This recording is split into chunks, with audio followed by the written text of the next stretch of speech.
नमस्कार मित्रों, आप सभी को बड़ी एकादशी तुलसी विवाह की हार्दिक शुभकामनाएं।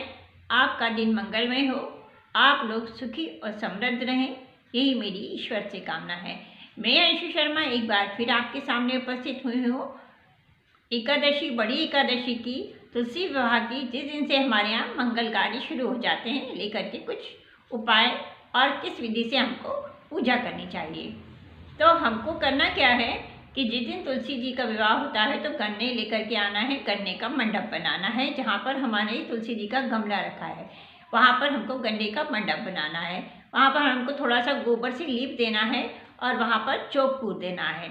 चौक पूर देने के बाद में हमें वहाँ पूजा स्थल पर अपनी सारी पूजा की सामग्री, मिष्ठान, खीर, बताशे, फल फूल, ये सब वहाँ पर ले जा कर के रख देना है। और साथ में सुहाग सामग्री तुलसी माता के लिए, साथ में वहाँ पे आप देखेंगे शालिग्राम आप जरूर होना चाहिए, क्योंकि तुलसी माता का विवाह शालिग्राम से हुआ था, इसलिए हमको वहाँ शालिग्राम भी रखना है। विष्णु जी की जब हम पूजा करेंगे तो विष्णु जी को हमको शंख में एक कच्चा दूध भर के और विष्णु जी का अभिषेक करना है। और फिर दोबारा गंगा जल भर के, और यदि गंगा जल ना हो तो सादे जल से भर के उनका अभिषेक करना है। और इस प्रकार से हमें विष्णु जी और माता लक्ष्मी की भी साथ में पूजा करनी है। इससे माता लक्ष्मी बहुत प्रसन्न होती हैं। 4 महीनों के बाद में अपनी चिर निद्रा से विष्णु जी अपनी निद्रा से उठते हैं और इन दिनों के बाद से हमारे तुलसी विवाह के दिन से सभी मांगलिक कार्य, जितने भी शुभ कार्य होते हैं, वो शुरू हो जाते हैं। अब यदि किसी को कोई भी परेशानी आ रही है, किसी भी प्रकार की कोई अड़चन आ रही है, तो एक आप पीले धागा में लीजिएगा, धागा ले करके उसको हल्दी में लपेट लीजिएगा। हल्दी में लपेटने के बाद में आप उसको 3 गांठें लगा लीजिएगा। 3 गांठें लगाने के बाद में जब आप पूजा कर रहे होंगे तुलसी जी की, तो वो गांठ लगा हुआ, हल्दी से लगा हुआ धागा, वो आप तुलसी जी में बांध दीजिएगा और अपनी मनोकामना बोल दीजिएगा कि जो भी आपकी मनोकामना है या कोई भी काम आपका अटक रहा है, जिससे कि आपकी मतलब जिसके बिना आपका काम नहीं चल पा रहा है, कि हमारा काम ये बहुत दिनों से अटक रहा है और ये काम पूरा ही नहीं हो पा रहा है, और अपनी मनोकामना बोल करके तुलसी जी में वो धागा बांध दीजिएगा। आप तुलसी जी में आप जब शालिग्राम रखेंगे तो एक सिक्का, 1 रुपये का सिक्का, और उनके ऊपर शालिग्राम रख करके फिर तुलसी जी की पूजा करके और फिर उनका विवाह कीजिएगा। और जब दूसरे दिन सुबह जल्दी उठ करके वो सिक्का आप उठा करके अपने पास रख लीजिएगा, कैश बॉक्स में रख लीजिएगा, या किसी लाल कपड़े में बांध करके या सफ़ेद कपड़े में बांध करके वो रख लीजिएगा अपने घर में।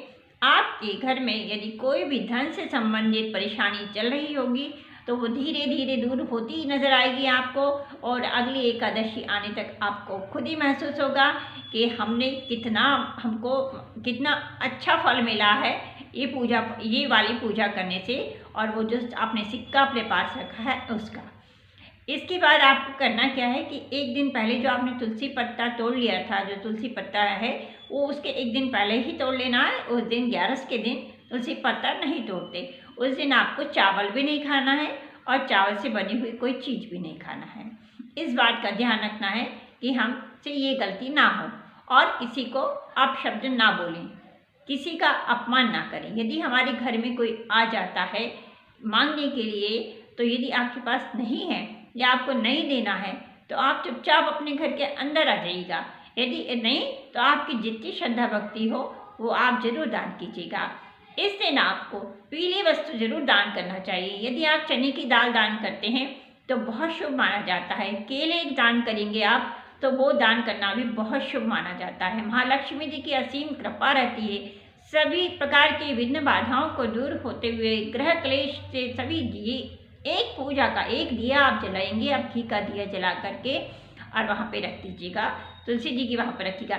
इसके बाद आप चारों तरफ भी आपको तुलसी जी का जो आपने पौधा है, जहाँ गमला है, उसके चारों तरफ भी आपको तुलसी दिए जला देना है।